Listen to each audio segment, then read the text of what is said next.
Hello, my name is Ajmal Masroor and I live in London. I'm an activist here. Mr. Obama is about to deliver a historic speech to the Muslim world.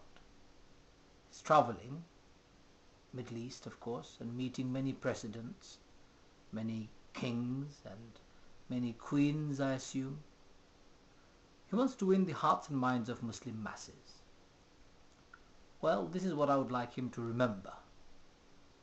First thing first, I actually asked many people what would they like to say to Mr. Obama if they had a chance. And top of their list was very important and yet profound statement.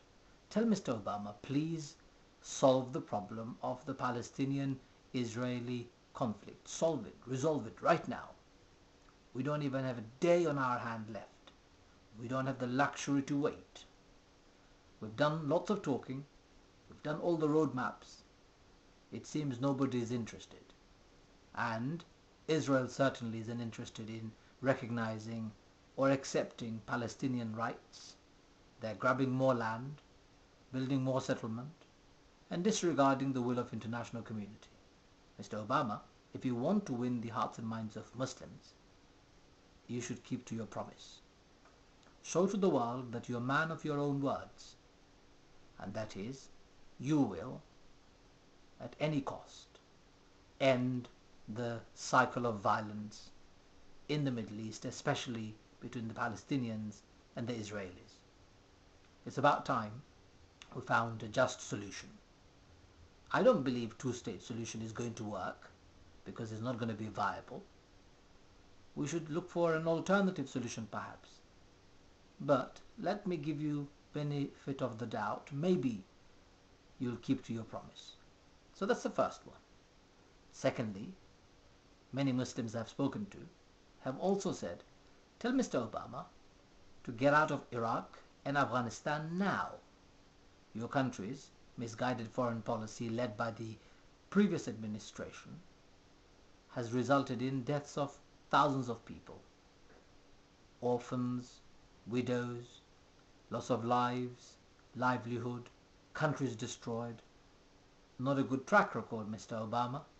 I'm sure you will try your level best to solve that and of course rescue your country from such a dire, abysmal reputation. Well, one way to sort it out is get out of those two countries. Leave those local people to resolve their own problems. Let them fight it out if that's what they need to. Let them find their own future, their own destiny.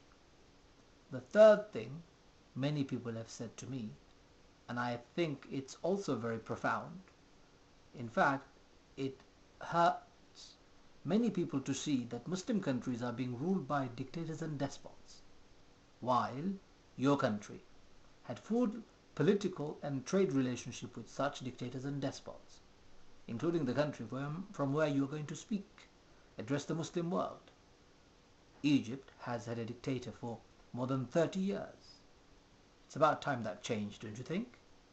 While many other Muslim countries, especially in the Middle East, are also ruled by dictators and despots, especially kings who have inherited power through their parents, not because they in any way are credible or have the attributes or even have the democratic mandate to rule their own people, but they have ruled with iron fist.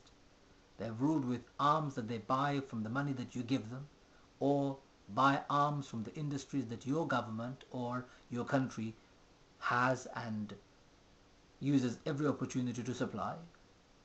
Such dictators and despots should be given an ultimatum: democratic reform immediately or no more relationship.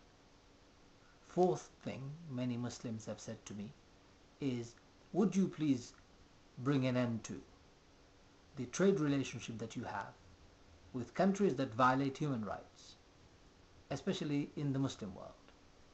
Saudi Arabia, for example. Would you tell Saudi Arabian king who you saw earlier on, enough is enough. We're not going to put up with this constant violation of human rights. We're not going to tolerate this kingship. We must have reform. Well, Mr.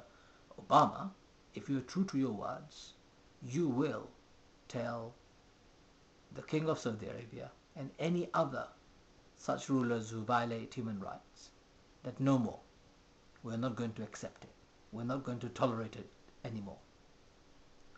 The fifth thing that Muslim communities or Muslims, individuals that I've spoken to, and groups that I've met have said very categorically is we would like to tell Mr. Obama to stop interfering in the Muslim world. American administration's interference over the last 50 years has resulted in a mistrust, deep-rooted hatred. I don't think that is healthy for anybody. As a president, a man who brings hope, a man who changed history for America, can surely change that to the rest of the world, for the rest of the world. So please stop interfering in the lives and affairs of those people. Allow them to self-determine as well as define, develop and articulate a democratic reform in their own countries. In that process, you can support them, but please support the legitimate organizations that have grassroots appeal and grassroots mandate, rather than befriend and be in bed with the rejects of the Muslim community that we often see American government, American administration so readily accepting and embracing. Mr. Obama, is not going to be an easy task. I'll tell you, we find it incredibly brave of you that you've taken on the task of wanting to see a change. Well, good luck to your work. We hope you're able to bring about reform in that region fast and at speed.